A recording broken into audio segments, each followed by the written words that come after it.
Projectile motion की बात की थी उसमें, तो कल के लेक्चर में हम थोड़ा सा आज भी डिस्कस कर लेते हैं मेरा बेटा प्रोजेक्टाइल मोशन को, एंड देन पास्ट पेपर को सॉल्व करना मेन मकसद था आज की क्लास का, ताकि मैं चाह रहा हूँ फिजिक्स को थोड़ा तेज लेके चले। ओके मेरा बेटा प्रोजेक्टाइल मोशन 2 डायमेंशन मोशन है, एक्स और वाई दो एक्सेस के दरमियान, ठीक है, दो एक्सेस के दरमियान। जाहिर सी बात है जो 2 डायमेंशन मोशन होता है वो 2 एक्सेस में होता है। 1 एक्सेस में हमने देखा जब कार चल रही थी तो हॉरिजॉन्टली चलती, जब बॉल को हमने थ्रो किया वो अपवर्ड था, तो हमने देखा 1 डायमेंशन मोशन है। वो सारे के सारे जो हमने फोर्स एंड मोशन में देखा या इक्वेशन ऑफ मोशन में देखा, या तो हॉरिजॉन्टल मोशन देखा या तो वर्टिकल मोशन देखा। लेकिन यहाँ पर 2 डायमेंशन मोशन होता है, तो मेरे बेटा कुछ जब 2 डायमेंशन कुछ थोड़ी सी डिस्टर्बेंस मुझे भी हो रही थी, ठीक है ना, फर्स्ट टाइम था तो फिर वो जूम में बहुत सारी क्लैरिटी मुझे भी नहीं थी कि यार क्या क्या क्या मसले आ सकते हैं। ओके 0, तो ओ पॉइंट मेरा बेटा यहाँ मैक्सिमम हाइट ए और मेरा बेटा ये पॉइंट हमारे पास बी है, ठीक है। हमने जब ऑब्जेक्ट को थ्रो किया with initial velocity v not था मेरा बेटा, ठीक है। एंगल हमेशा कुछ ना कुछ बनेगा प्रोजेक्टाइल मोशन के लिए, that is theta with the horizontal axis. अगर हम देखें तो वेलोसिटी के 2 कंपोनेंट होंगे। क्यों कंपोनेंट होंगे? क्योंकि वेलोसिटी जो ना x में है ना y में, तो जब भी वेलोसिटी किसी डायरेक्शन में प्रॉपर एक्सेस में नहीं होगा तो फिर हमें उसको कंपोनेंट में ब्रेक करना होगा। एक मेरा बेटा बनेगा v नॉट x और मेरा बेटा एक बनेगा हमारे पास v नॉट y, ठीक है। v not x is equal to v not cos theta और v not y is equal to v not sine theta. Okay अगर किसी पॉइंट पे ऑब्जेक्ट इसके अलावा वेलोसिटी होती है तो दैट इज फाइनल वेलोसिटी, उसको रिप्रेजेंट करेंगे मेरा बेटा v से। जब ऑब्जेक्ट ऊपर जाएगा तो याद रखिए हॉरिजॉन्टल कंपोनेंट हमेशा कांस्टेंट रहता है, हॉरिजॉन्टल कंपोनेंट हमेशा कांस्टेंट रहता है, और वर्टिकल कंपोनेंट मेरा बेटा वो उसकी वैल्यू कम होती जाती है। तो v नॉट जो हम फाइनल वेलोसिटी vx लिखे और vy लिखे, तो v नॉट x और vx दोनों आपस में क्या होंगे? बराबर होंगे, जबकि v नॉट y और vy दोनों बराबर नहीं होंगे। जैसे जैसे ऑब्जेक्ट जाता जाएगा ऊपर तो मेरा बेटा जो हमारे पास वेलोसिटी है उसकी वैल्यू y एक्सिस में क्या होती जाएगी? मेरा बेटा हाइट में कम होते चली जाएगी, और मेरा बेटा x एक्सिस में वैसी ही रहेगी। जब ये मैक्सिमम हाइट पे पहुंचता है, क्योंकि हम वेलोसिटी को टेंजेंट कंसीडर करते हैं इस कर्व पे, तो मेरा बेटा इसी वजह से जब ये मैक्सिमम हाइट पे पहुंचता है तो इसकी डायरेक्शन बिल्कुल x एक्सिस में आ जाती है। जब भी किसी भी क्वांटिटी की डायरेक्शन x में होगी तो उसका y कंपोनेंट यानी कि परपेंडिकुलर कंपोनेंट 0 होगा। तो अगर इसकी डायरेक्शन तुम देखो, वेलोसिटी v तो है लेकिन ये किसके बराबर है मेरा बेटा? vx के बराबर है। यहां पर vy की वैल्यू कितनी होगी सर? मेरा बेटा 0। तो मैक्सिमम हाइट में vy की वैल्यू 0 होगी। याद रखिएगा प्रोजेक्टाइल मोशन में जब भी सवाल पूछेगा तो आपको याद रखना है वेलोसिटी 0 नहीं होती, वेलोसिटी का एक कंपोनेंट 0 हो जाता है मैक्सिमम हाइट पे, दैट इज vy, ठीक है।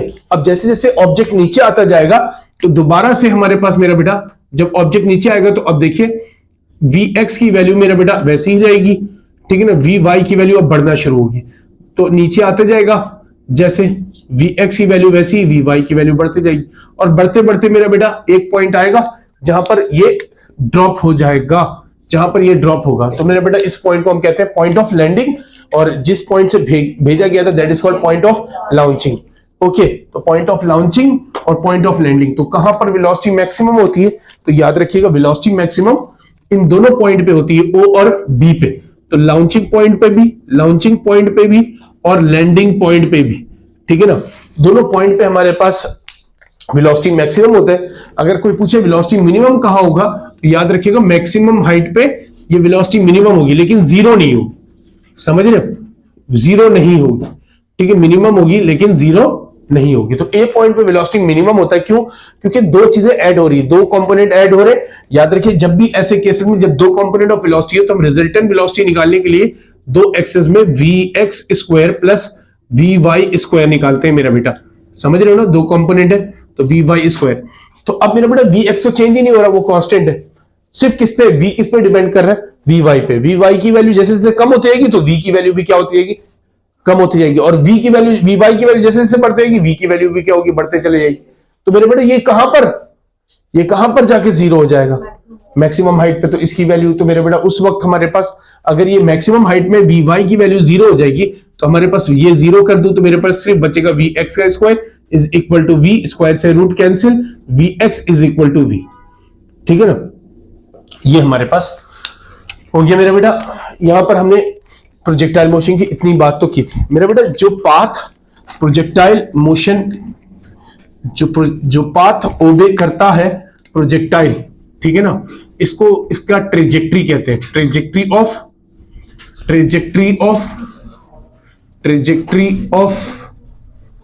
प्रोजेक्टाइल, ठीक है ना, जो पाथ को फॉलो करता है उस पाथ को हम ट्रेजेक्ट्री ऑफ प्रोजेक्टाइल बोलते हैं। और मेरा बेटा ये पाथ जो है ट्रेजेक्ट्री ऑफ प्रोजेक्टाइल, मेरा बेटा ये किस शेप का होता है? पैराबोला। ठीक है, किस शेप का होता है? पैराबोला। ठीक है, तो trajectory of projectile is a parabola. तो जो पाथ होता है प्रोजेक्टाइल का वो हमेशा पैराबोला होगा। और मेरा बेटा याद रखिए, यहां पर हमने अजम्पशंस की बात की थी, अगर आप लोगों ने लेक्चर देखा होगा पीडीएफ में भी, तो अजम्पशन में याद रखिए एक ही फोर्स होता है, that is force of gravity. ठीक है ना, तो एक ही एक्सेलरेशन अप्लाई होती है, that is gravity, which is always acting downward. क्या बोला मैंने मेरे? Which is always acting downward. तो याद रखिए हमारे पास यहां पर एक बड़ा मसला ये रहता है कि आप जब सॉल्व करते हैं तो मसला नहीं है, बस कॉन्सेप्ट में याद रखना है कि जब भी कोई चीज हमारे पास, क्योंकि एक्स में इतना ज्यादा चेंजेस नहीं आता, वर्टिकल कंपोनेंट में हम ज्यादा देखते हैं। लेट्स सपोज वेलोसिटी कभी अपवर्ड है तो पॉजिटिव होगा, क्योंकि वाई एक्सेस कहां पॉजिटिव होता है? ऊपर की तरफ। अगर वेलोसिटी नीचे की तरफ है उसकी डायरेक्शन, तो याद रखिए उस वेलोसिटी को हम नेगेटिव लेंगे, क्योंकि वाई एक्सेस नीचे क्या होता है? माइनस। अब देखो यहां पर अगर मैं वी वाई को देखूं ना यहां पर, तो इसकी डायरेक्शन मेरा बेटा अपवर्ड है, तो ये वाला पॉजिटिव होगा। लेकिन यहां पर अगर मैं वी वाई को देखूं ना यहां पर, तो ये वाला क्या होगा मेरा बेटा? लेकिन जब यहां पर वैल्यू निकालेंगे ना, तो इस पॉइंट पे और इस पॉइंट पे दोनों जगह वैल्यू सेम आएगी। वजह क्या है? क्योंकि देखो ये स्क्वायर है, तो माइनस क्या हो जाएगा मेरा बेटा? प्लस। तो फर्क पड़ेगा नहीं उसको। ठीक है, तो दैट्स व्हाई, मगर डायरेक्शन में याद रखिए जब डायरेक्शन चेंज होगी, तो कल एक न्यूमेरिकल करा रहा था, किसी ने मुझसे सवाल पूछा था कि मेरे बेटा सर अगर ये एक एरोप्लेन है जो वेलोसिटी से जा रहा है, हॉरिजॉन्टल वेलोसिटी, हॉरिजॉन्टल का मतलब है 40 मीटर पर सेकंड, तो हमसे बता के, तो मेरा बेटा जब उसने कहा कि ये जा रहा था और इसने थ्रो किया एक बैग को, तो मेरा बेटा वो नीचे जाके गिरा, तो सीधा तो गिरेगा नहीं, नीचे जाके गिरेगा। अगर मैं यहां से एक वर्टिकल लाइन ड्रॉ करूं तो ये हाइट हो जाएगा। तो कितनी हाइट में उड़ा था उसने शायद बताया हुआ था, वाई की वैल्यू, वर्टिकल हाइट को हम लेंगे वाई की value, that is equal to 100 metre. और जहां पर ये आके ड्रॉप होगा दैट इज एक्स की value, which we needed to find. ठीक है ना, हमें उसको फाइंड करना था। ठीक है, तो वहां पर अब देखिए, क्योंकि ऑब्जेक्ट को जब थ्रो करोगे तो वो नीचे की तरफ आएगा, तो डिस्टेंस कहां? डाउनवर्ड डायरेक्शन में कवर कर रहे हैं, तो ये वाई को कैसे लेंगे मेरा बेटा? माइनस। अगर तुम बॉल को फेंकोगे ऊपर की तरफ, तो मेरे बेटा जब यहां से कोई चीज ऐसे फेंका प्रोजेक्टाइल किसी एंगल पे, तो वो यूं कवर किया, तो मेरे बेटा अब वाई को कैसा लोगे? पॉजिटिव, क्योंकि किस तरफ डिस्टेंस है मेरा बेटा? अपवर्ड। डन है मेरी बात? तो इसमें ये एक चीज याद रखनी होती है कि जब भी प्रोजेक्टाइल मोशन होगा तो उसकी में डायरेक्शन जरूर देखना कि डाउनवर्ड है या अपवर्ड। ठीक है, क्लियर है मेरा बेटा? यहां तक बात क्लियर हो रही? ओके, चलिए, तो उसके बाद हमने मेरा बेटा कुछ, हाँ यहां तक सही।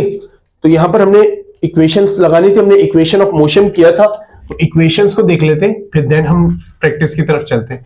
ठीक है ना, इक्वेशंस कुछ ड्राइव की है हमने। तो प्रोजेक्टाइल मोशन में इक्वेशन ऑफ मोशन को अगर हम देखते हैं, है ना, तो इक्वेशन ऑफ मोशन मेरे बेटा, प्रोजेक्टाइल मोशन एक ऐसे मोशन को बोलते हैं जिसमें horizontal component of velocity constant रहता है और वर्टिकल कंपोनेंट ऑफ वेलोसिटी क्या होता है मेरा बेटा? चेंज हो रहा होता है। तो यानी कि हमारे पास वी वाई की वैल्यू क्या होगी मेरा बेटा? चेंज होगी, और वी एक्स की वैल्यू कैसे रहेगी? सेम रहेगी। तो मेरा बेटा इक्वेशन ऑफ मोशन बनाने जाए तो एक्स एक्सेस में तो वेलोसिटी चेंज ही नहीं हो रही सर, तो एक्स एक्सेस में जब इक्वेशन बनाने जाओगे, एक्स एक्सेस में इक्वेशन बनाने जाओगे, तो इक्वेशन ऑफ मोशन वैलिड ही नहीं होगा। तो वहां पर मेरा बच्चा हम अप्लाई करते हैं S is equal to V into T, और मेरे बेटा यहां पर क्या होगा? इक्वेशन अगर क्योंकि एक्स एक्सेस में, तो डिस्टेंस को हम एक्स में लेंगे, यहां के डिस्टेंस को हम मेरे बेटा एक्स लिखते हैं, अंटिल के वो कहां ना पहुंच जाए बी पे पहुंचेगा तो उसको एक्स की बजाय क्या लेते हैं? रेंज ले लेते हैं। क्या ले लेते हैं? Maximum horizontal distance is called range. ठीक है, maximum vertical distance is called maximum height, H से रिप्रेजेंट करेंगे। अगर कोई लेट सपोज यहां पर हाइट आया तो मैं उसको हमेशा वाई से लिखता हूं। ठीक है, लेकिन अगर ये वाली हाइट की बात हुई तो मैं एच लिखता हूं, सिर्फ ये वाली। लेकिन बीच में यहां पर बोलेगा वाई, यहां पर बोलेगा वाई, क्योंकि ये मैक्सिमम नहीं है। मैक्सिमम में हम ऐसे लेते हैं, बाकी क्या लेते हैं मेरा बेटा? वाई। इसी तरह अगर कोई ऑब्जेक्ट यहां पर था, बोला वाई की वैल्यू बताइए, वाई भी बता दिया, मुझसे बोला एक्स की वैल्यू बताइए, तो मैं एक्स लिखूंगा, इसको आर नहीं लिखूंगा। ठीक है, लेकिन अगर मुझसे यहां से यहां तक बोला तो मेरा बेटा फिर मैं क्या लिखूंगा? आर लिखूंगा, क्योंकि ये पूरा मैक्सिमम हॉरिजॉन्टल डिस्टेंस की बात कर रहा है। तो range is the maximum horizontal distance from point of launching to the point of landing. Okay, done? Clear है मेरा बच्चा? ओके तो हम यहां पर मेरा बेटा अगर इक्वेशन को देखें तो वेलोसिटी कांस्टेंट है, तो इसका मतलब इक्वेशन ऑफ मोशन वैलिड नहीं होगा। तो s इज इक्वल टू, जब भी वेलोसिटी कांस्टेंट होता है s is equal to vt apply करते हैं, तो x is equal to vx into t करेंगे, या v नॉट x बोले vx बोले, दोनों की वैल्यू कैसी है, सेम है, क्योंकि वेलोसिटी कैसा है, कांस्टेंट। इनिशियल बोले फाइनल बोले, दोनों की वेलोसिटी कैसी रहेगी, सेम। तो एक हॉरिजॉन्टल एक्सिस में तो सिर्फ यही इक्वेशन लगा सकते हैं और कोई चांस नहीं, ठीक है। लेकिन वाई एक्सिस में मेरा बेटा क्योंकि वेलोसिटी चेंज हो रही है, तो equation of motion body accelerated हो जाएगा और इक्वेशन ऑफ मोशन वैलिड हो जाएगा फॉर मेरा बेटा फॉर एप्लीकेशन। मेरा बेटा क्या बना, वाई एक्सिस में V Y is equal to, final velocity को किससे रिप्रेजेंट करते हैं, वी वाई से, इनिशियल वेलोसिटी को वाई एक्सिस में बात कर रहे हैं, हाँ वी नॉट वाई है ना, V F is equal to we I plus A, acceleration में क्या, ए वाई इंटू टी, सही, ए वाई एक्सेलरेशन जो भी वाई एक्सिस में होगा उसको हम लिखेंगे, वो हम जो भी हम बाद में बात कर लेते हैं मेरे बेटा। वैसे तो ए वाई एक ही है, कौन सा मेरे बेटा, ग्रेविटी, ग्रेविटी कहां एक्ट कर रहा है, डाउनवर्ड, इसीलिए हम जी को हमेशा कैसे लेते हैं, माइनस। यहां पर कोई कंडीशन ही नहीं कि प्लस में ऊपर जा रहा हो तो माइनस में ले लेंगे, नीचे आ रहा हो तो प्लस में ले लेंगे, नहीं, हमेशा कैसा, नेगेटिव, क्योंकि ग्रेविटी की डायरेक्शन कैसी, नीचे की तरफ, तो मेरे बेटा हमेशा डाउनवर्ड है तो हमेशा नेगेटिव। इसीलिए हमने शुरू में बात की थी जो भी चीज हो नीचे की तरफ वो माइनस में होगा, जो भी चीज हो ऊपर की तरफ प्लस में होगा। डन है, क्लियर है, डन, ओके जी। इसीलिए हम यहां पर जी के बराबर लेते हैं, लेकिन माइनस जी। तो अगर हम इसको इक्वेशन में पुट कर दे मेरा बेटा, तो V Y is equal to we not Y minus G into T, ठीक है ना। अब सेकेंड इक्वेशन ऑफ मोशन देखें तो s is equal to we I T plus half A T square होता है, तो s की बजाय क्या होगा, वाई एक्सिस में डिस्टेंस है ना, तो मेरे बेटा s की बजाय क्या लिखेंगे, y, ठीक है ना। s is equal to we I t, v i की जगह आता है v not y into t plus half a y into t square, a y की जगह माइनस जी आएगा, वो सबको पता है। डन है मेरे बेटा, ओके।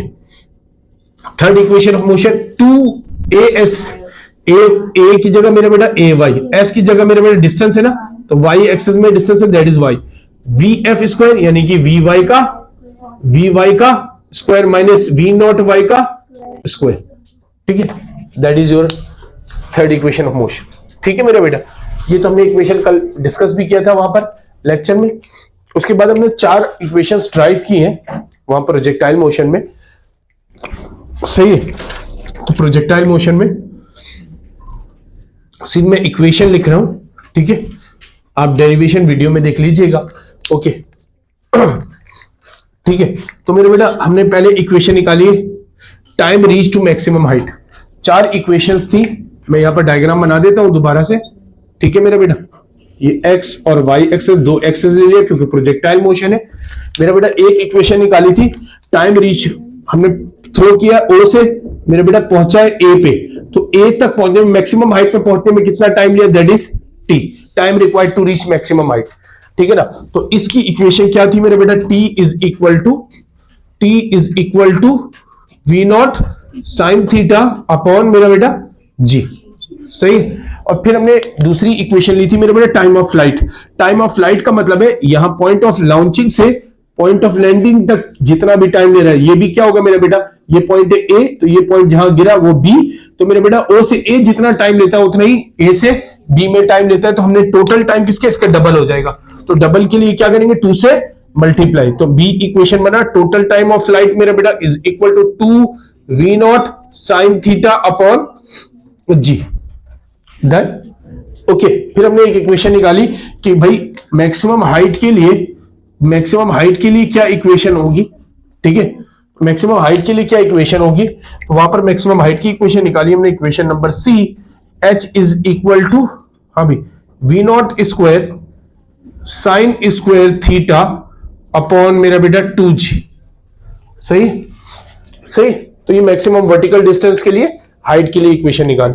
और मेरा बेटा फिर रेंज के लिए एक इक्वेशन निकाली हमने, r इज इक्वल टू हाँ भाई, r is equal to fourth equation d, ठीक है ना, v naught square sine 2 theta upon g, सही मेरा बेटा।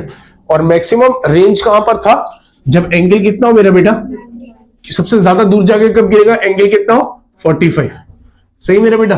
तो ये हमारे पास 45 डिग्री पे, तो 45 मल्टीप्लाई बाई 2 90 हो जाएगा, साइन 90 कितना हो जाता है 1, तो मैक्सिमम रेंज की इक्वेशन क्या होती है, तो जब भी पेपर में एंगल ना देना और रेंज की बातें करें तो आप डायरेक्ट मैक्सिमम रेंज की इक्वेशन लगा दें, ठीक है। अगर एंगल ना दे और बोले मैक्सिमम डिस्टेंस बताइए तो मेरे बेटे डायरेक्ट मैक्सिमम हाइट रेंज की। सही है, क्लियर है मेरी बात, यहां तक क्लियर? ओके। अब मेरा बेटा याद रखिएगा, जब भी आपसे प्रोजेक्टाइल में कभी ऐसा भी होता है हमारे पास कि अगर मैं प्रोजेक्टाइल में जितनी भी चीजें मुझे याद है मैं सारी चीजें आपसे डिस्कस कर लूं। ओके, एक्स और वाई एक्सिस में अगर हम देखें तो मेरे बेटा प्रोजेक्टाइल को अगर हम स्मॉलर एंगल में थ्रो करें, लेट सपोज स्मॉलर एंगल की बात की मैंने 15 डिग्री, तो मेरे बेटा इसका रेंज कम आएगा, ठीक है ना।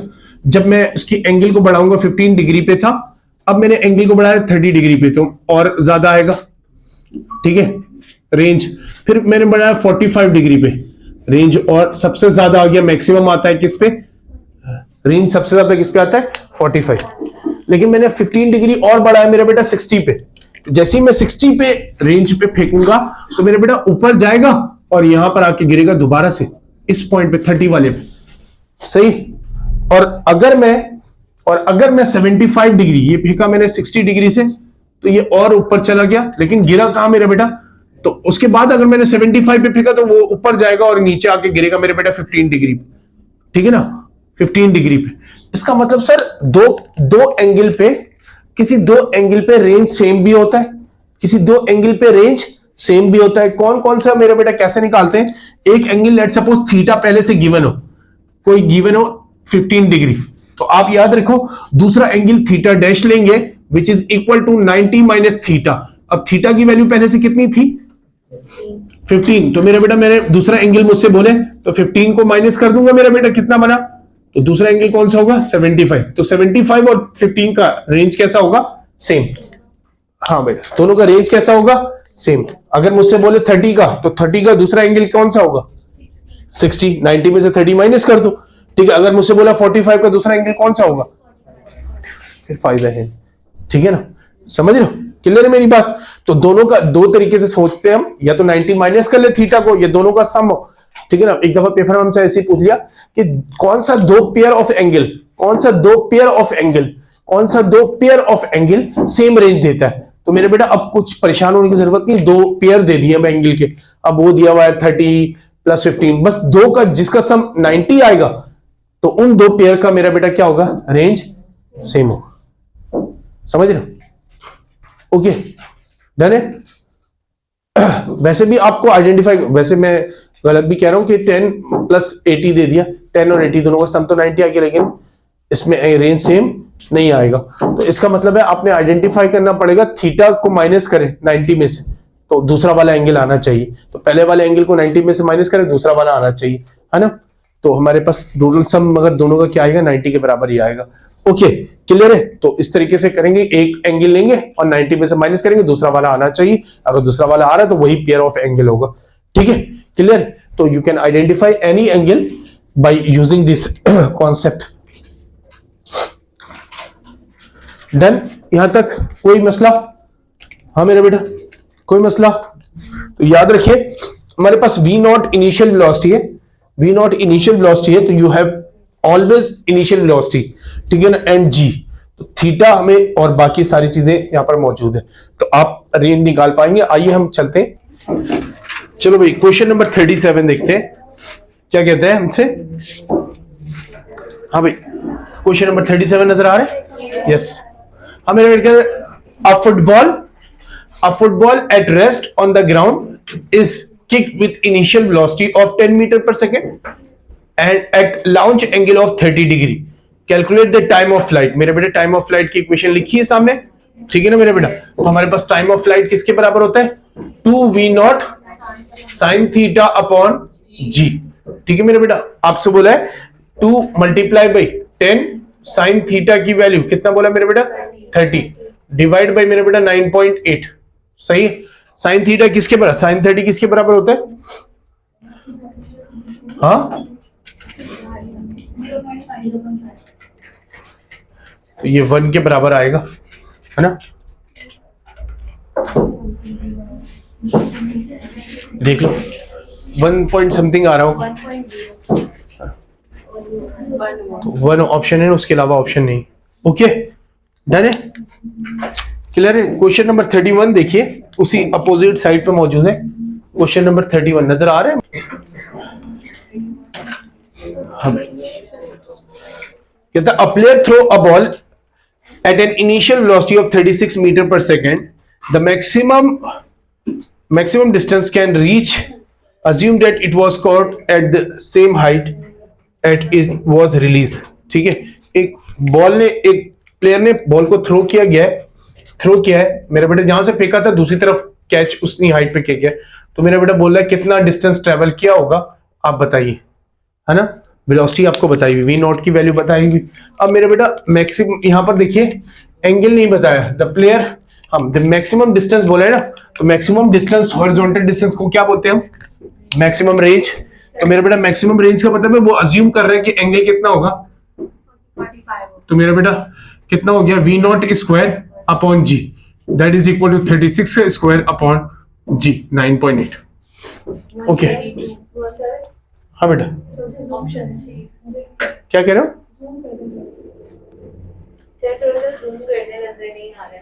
इतना बड़ा नजर नहीं आ रहा।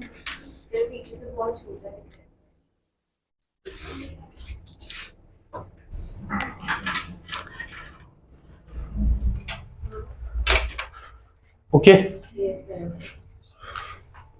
तो मेरा बेटा 36 मीटर पर सेकेंड। ओके, कितना आ रहा है, 132 आ गया। ओके, डन है, क्लियर है मेरे बेटा। तो यहां पर क्यों लगाया हमने v not square upon g, maximum बोल रहा है एक तो, ठीक है ना। तो इस वेलोसिटी में कितना मैक्सिमम रेंज आ सकता है, तो मेरा बेटा वो तो फिर कंसीडर करा होगा, एंगल कितना होगा 45, ठीक है ना। तो आपको जरूरत नहीं है सोचने की, फिर वी नॉट स्क्वायर अपॉन जी लगा ले मेरा बेटा।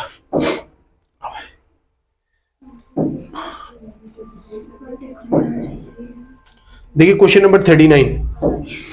हाँ बेटा, क्वेश्चन नंबर 39,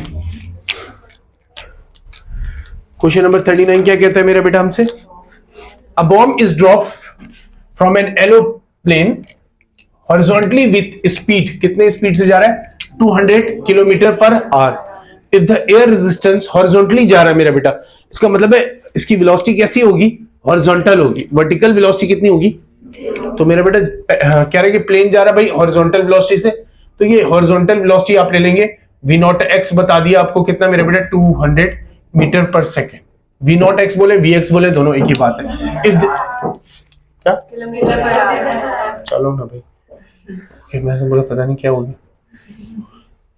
ओके, ठीक है, तो एयर रेजिस्टेंस इज नेग्लिजिबल है, तो the bomb will reach to the ground, कितने देर में पहुंच जाएगा मेरा बेटा, अगर बॉम्ब को गिराया गया जमीन पे, तो कह रहा है वेयर द एल्टीट्यूड फाइंड करे मेरा बेटा, altitude of the aeroplane, height कितनी होगी, वाई पूछा आपसे, ठीक है ना, कितने टाइम में पहुंच जा रहा है नीचे, ठीक है। अब मेरा बेटा वी नॉट वाई की वैल्यू कितनी है, 0, एल्टीट्यूड निकालना मेरा बेटा, equation, second equation of motion लगा ले। सेकंड इक्वेशन ऑफ मोशन क्या है मेरा बेटा, हाँ भाई, y is equal to we not y into t plus half a y into t square मेरा बेटा, सही है, क्लियर है। अब मेरा बेटा वी नॉट वाई की वैल्यू कितनी है, क्योंकि ये वर्टिकली मूव कर रहा है, सॉरी हॉरिजॉन्टली मूव कर रहा है, तो वर्टिकल वेलोसिटी कितनी होगी, तो ये तो 0 हो गया मेरा बेटा, प्लस हाफ ए माइनस जी कितना मेरा बेटा, माइनस 9.8, टी कितना बोला 5 सेकेंड, ठीक है मेरा बेटा। ओके, अब आप इसको ले लो, माइनस 4.9 इंटू 25 मल्टीप्लाई कर दो 122.5, दैट इज योर आंसर। देखो ऑप्शन है नीचे देखते हैं, 125 सही, उसने जी को 10 लिया है तो 125 आ जाएगा, 10 लोगे तो 10 ले लोगे तो मेरा बेटा ये कितना हो जाएगा, 5 मल्टीप्लाई बाय 125, और 9.8 लोगे तो ये हमारे पास किसका है मेरा बेटा, ऑप्शन नंबर सी, डन है। ऑप्शन, हाँ ऑप्शन नहीं दिया तो फिर क्या करोगे, नहीं लगाओगे, लगाएंगे ना, सही, ओके।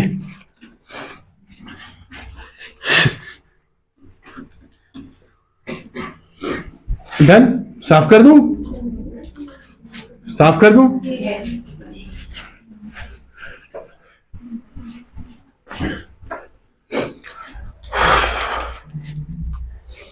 अच्छा मेरे बेटा 45 को देखो जरा उसके बराबर में। हाँ भाई, अब इसमें कितना दे रहा है? 122.5, यहाँ पर 9.8 लिया है। सही ना, उसके जब दिल करता है जो भी ले ले, वो करीब करीब आ रहा तो वही ले लेगा बेटा। ठीक है, सवाल सेम है, एयर डिफरेंस होगा। ठीक है, इसीलिए अलग अलग सवाल को लिखा गया। ओके, अगला सवाल में चलते हैं। हम सर्कुलर मोशन को भी देख लेते हैं साथ साथ। मेरा बेटा कहता है for a vehicle moving, question number 40 पढ़ रहा हूं।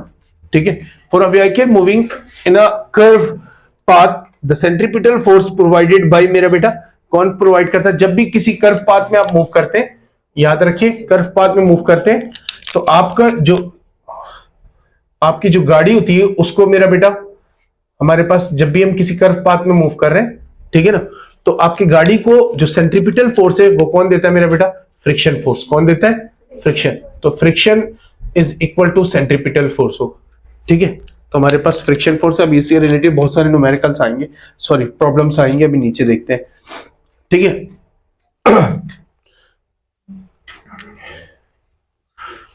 ओके, क्वेश्चन नंबर 46 देखिए जरा, नजर आ रहा है बेटा? क्या कहते हैं? 500 ग्राम, ये कर चुके हैं शायद, कल नहीं किया था? 405 आ रहा था, देखो 405 आ रहा था कल, हमने एक डिस्कस नहीं। ऐसा नहीं हो सकता, मेरे दिमाग इतना स्लो नहीं है, तुम लोग है ना, मैं एक दफा पढ़ लूं तो मुझे समझ आ जाता है। ओके चलो, ठीक है मेरा बेटा, अगला सवाल करके दिखा सकते हो? 41, क्वेश्चन नंबर 41। अब सर्कुलर मोशन से मैं चाह रहा हूं उसकी भी प्रैक्टिस होते रहे साथ साथ। 41 ढूंढो तो कौन सा सवाल है।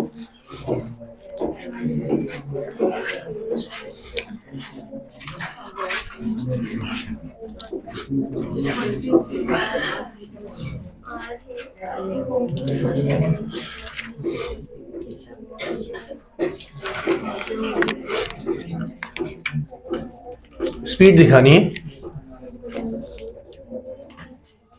नहीं हो रहा? हो रहा है, कहां पर? कितना आ रहा है बेटा? 9.4, सही, यही बोल्ड हुआ है, यही आंसर होगा। ओके ठीक है, सही बच्चा, कोई मसला? आगे चले,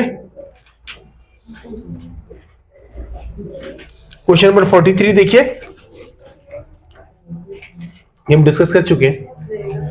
the rate of change of angular velocity is with respect to time defines angular.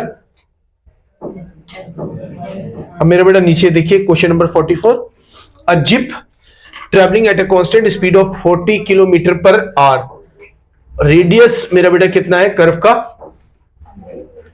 100 metre. तो बताइए एक्सेलरेशन, सेंट्रीपिटल एक्सेलरेशन, हाँ बेटा क्या होगा? v स्क्वायर अपॉन, तो मेरा बेटा v स्क्वायर अपॉन आर, बस यहां पर v को कन्वर्ट करना है। मगर आप याद करें कल मैंने बोला था मेरा बेटा कि देखिए यहां पर v हमारे पास किलो को हम 1000 ले लेंगे मेरा बेटा, और आवर में कितने होते हैं एक घंटे में? 3600, 2 0 से 2 0 कैंसिल, 36 1 से 36, 36 3 जा 108, मल्टीप्लाई कर देंगे मेरा बेटा 30 मीटर पर सेकेंड आ जाएगा। ठीक है ना, तो 30 का स्क्वायर, 30 का स्क्वायर, ठीक है, 30 का स्क्वायर डिवाइड बाय आर कितना है मेरा बेटा? 100, सही है। तो 3 का स्क्वायर कितना होगा? 9, 2 0 आ गया मेरा बेटा, डिवाइड बाय 100, तो मेरा बेटा 2 0 से 2 0 कैंसिल, तो हमारे पास 9 मीटर पर सेकेंड स्क्वायर होगा। ठीक है, दैट इज योर आंसर। ठीक है, 9 वाला होगा।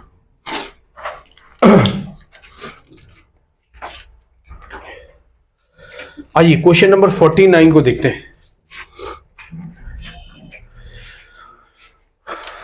इस साइड पे आ जाते हैं, क्वेश्चन नंबर 49, कॉपी करते जाइएगा, आराम आराम से कॉपी करें, कोई मसला नहीं है। आज हमारे पास फुल टाइम है, सिर्फ प्रैक्टिस के लिए आया हूं।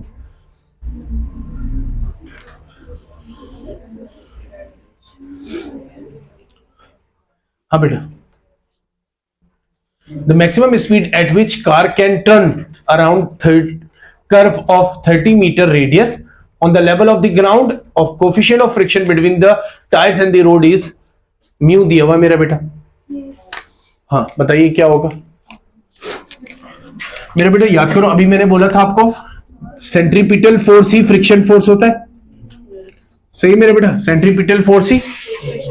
अब मेरा बेटा फ्रिक्शन फोर्स की इक्वेशन याद है ना, म्यू इंटू आर होता है, और सेंट्रीपिटल फोर्स की इक्वेशन मेरा बेटा एम वी स्क्वायर अपॉन मेरा बेटा म्यू इंटू आर है ना, आर इज इक्वल टू डब्ल्यू के बराबर होता था एम इंटू जी मेरा बेटा, m v square upon r. ठीक है मेरा बेटा, एम से एम मर गया। ओके मेरा बेटा, आर डिवाइड में इस तरह भेज दूं, डिवाइड में भेज दूं मल्टीप्लाई, तो मेरा बेटा वी स्क्वायर हो जाएगा, हमें स्पीड निकालनी है ना।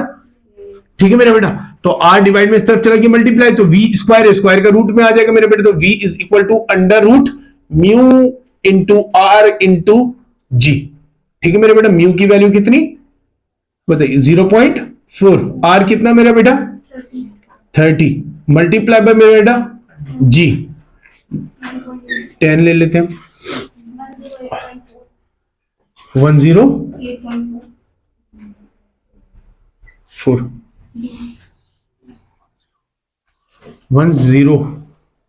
10.84। ठीक है,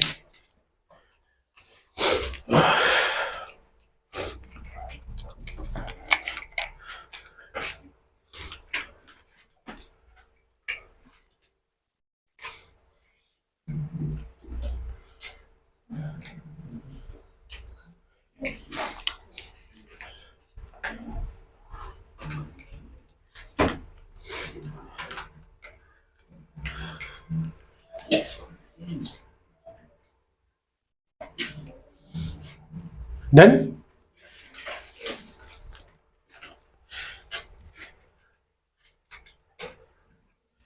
हाँ बेटा, क्वेश्चन नंबर 50।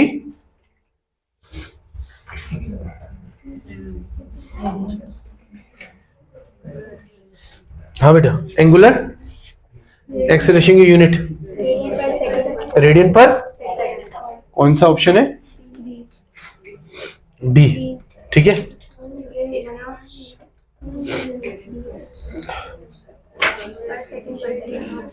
ओके चलो क्वेश्चन नंबर 31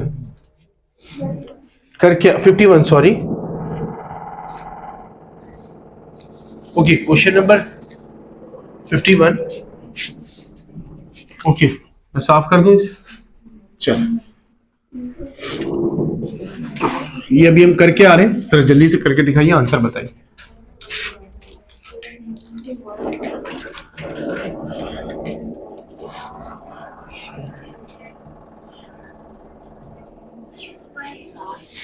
कितना आ रहा है बेटा, ठीक है 180, डन, सही आंसर है 180।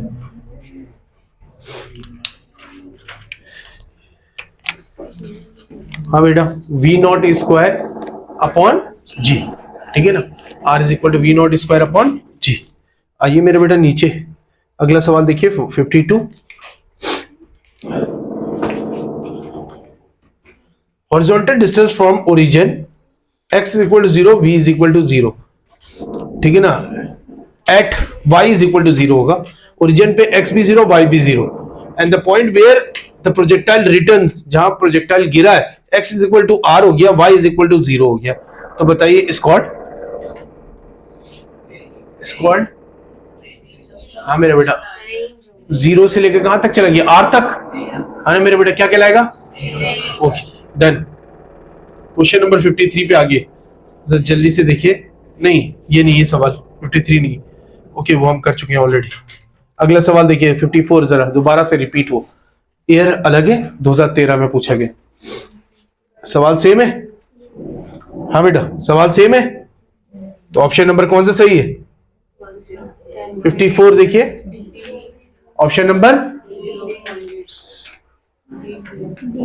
ठीक है मेरे बेटा सवाल सेम है, ओके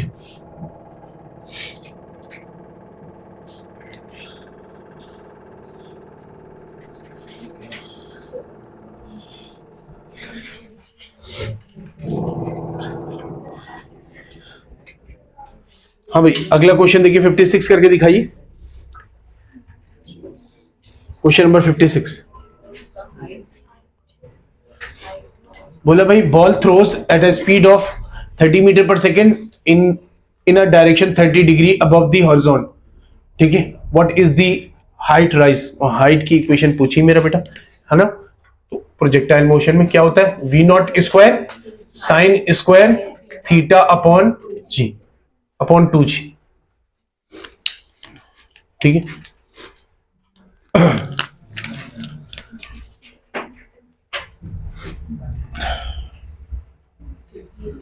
ठीक है, 900 मल्टीप्लाई बाय 0.25 डिवाइड बाई, तकरीबन 20 के बराबर ले लेते हैं, 0 से 0 कैंसिल, 2 से बना हमारे ऑप्शन 11.5 होगा। 11.5। ओके,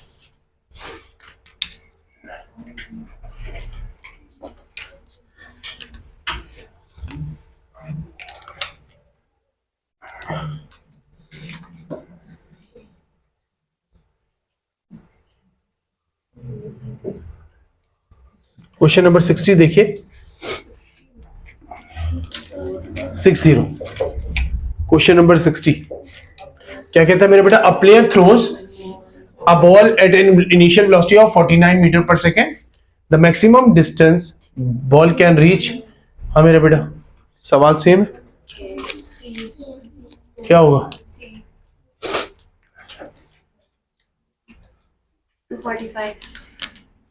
245। ओके, डन है, मसला नहीं, वी नॉट स्क्वायर अपॉन जी मेरा बच्चा। ओके, कोई मुझे ये वाला सवाल सॉल्व करके बताए फिर माने। ओके, क्वेश्चन नंबर 57,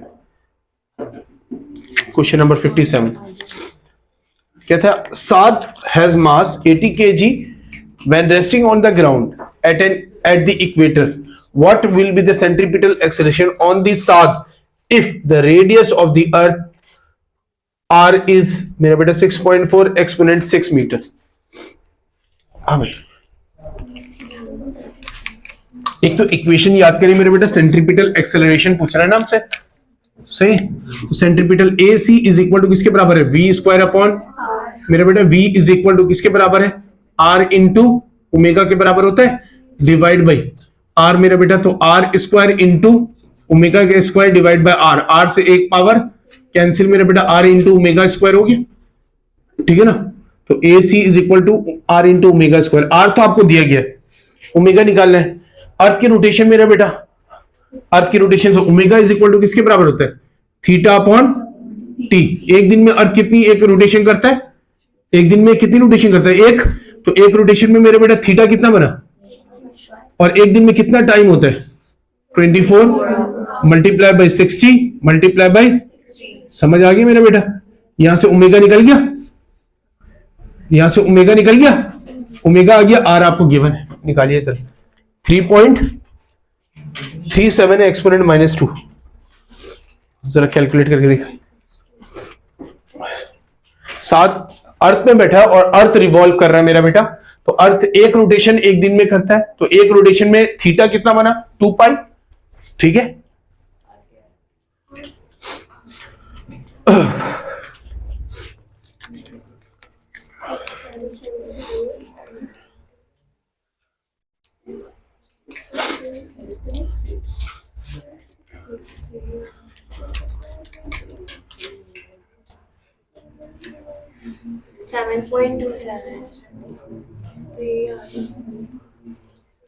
देखिए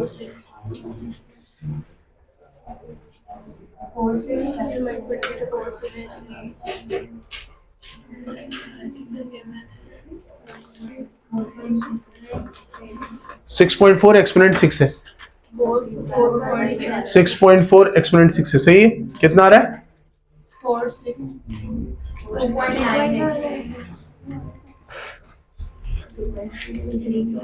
4 लाओ कैलकुलेटर चलाना सीखो।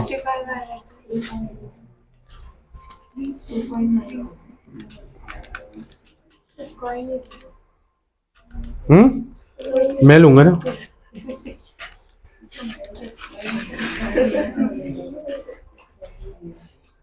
हाँ मैं लूंगा ना, मैं बोला कैलकुलेटर चलाना सिखाता हूँ आप लोग। 6.64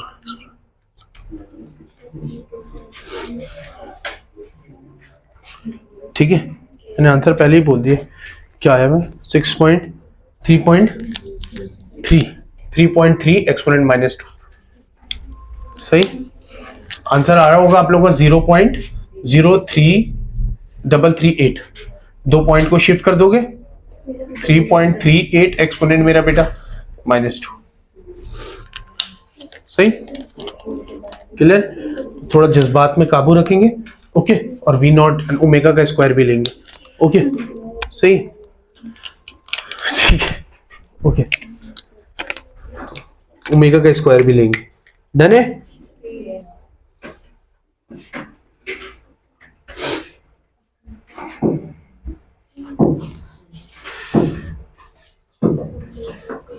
चलो इसमें से 59 में से निकालिए identify the correct option answer. पहला सवाल कहता है मेरा बेटा a car travelling at a constant speed of 36 metre per second around the radius the centripetal acceleration मेरा बेटा कितने के बराबर होगा 1 मीटर पर सेकंड। ठीक है 1 मीटर पर सेकंड। ठीक है तो मेरा बेटा 1 मीटर पर सेकंड होगा क्या? यस। कैसे मेरा बेटा 36 है ना, कितना आ जाएगा 10 आ जाएगा वी वी 10 आ जाएगा मेरा बेटा। 10 का स्क्वायर 100 डिवाइड बाई आर 100 तो कितना आ गया? तो ऑप्शन नंबर यही सही है। ठीक है देखो बी और सी अगर ये सही है, बी और सी सही नहीं हो सकते तो ये भी सही नहीं हो सकता। और अच्छा ऑल कैसे सही होगा? अच्छा देख लेते टाइम रिक्वायर्ड क्या पता और भी time required for one complete rotation is called मेरा बेटा टाइम पीरियड। सही है। ठीक है the angular velocity is depending on the change in angular displacement. Yes. और मेरा बेटा बी और सी यस ये भी सही और सारे सही। चलो सारे के सारे सही। Okay done.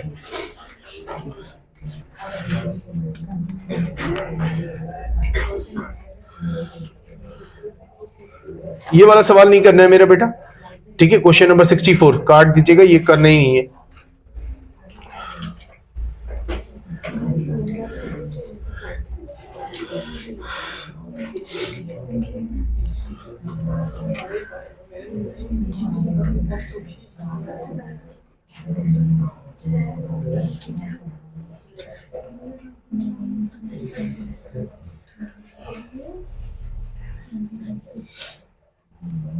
टेस्ट की तैयारी हो गई? ऐसे उठ के आ गए, ऐसे उठ के आ गए माशाल्लाह। ये वैल्यू बताओगे हमारे पास? क्वेश्चन नंबर 71 देख के बता सकते हो?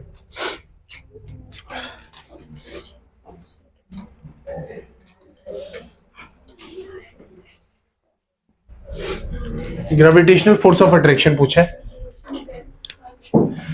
हाँ भाई F is equal to g m1 m2 upon मेरा बेटा 6.67 exponent minus 11 multiply by 10 multiply by 100 divide by मेरा बेटा r की वैल्यू 1 का स्क्वायर। कोई फर्क नहीं पड़ता, 3 जीरो हट जाएंगे मेरा बेटा बनेगा 6.67 एक्सपोनेंट माइनस 8।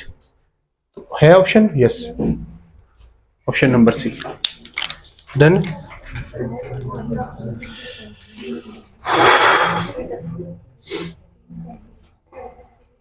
चलो ठीक है मिलते मेरे बेटा नेक्स्ट क्लास।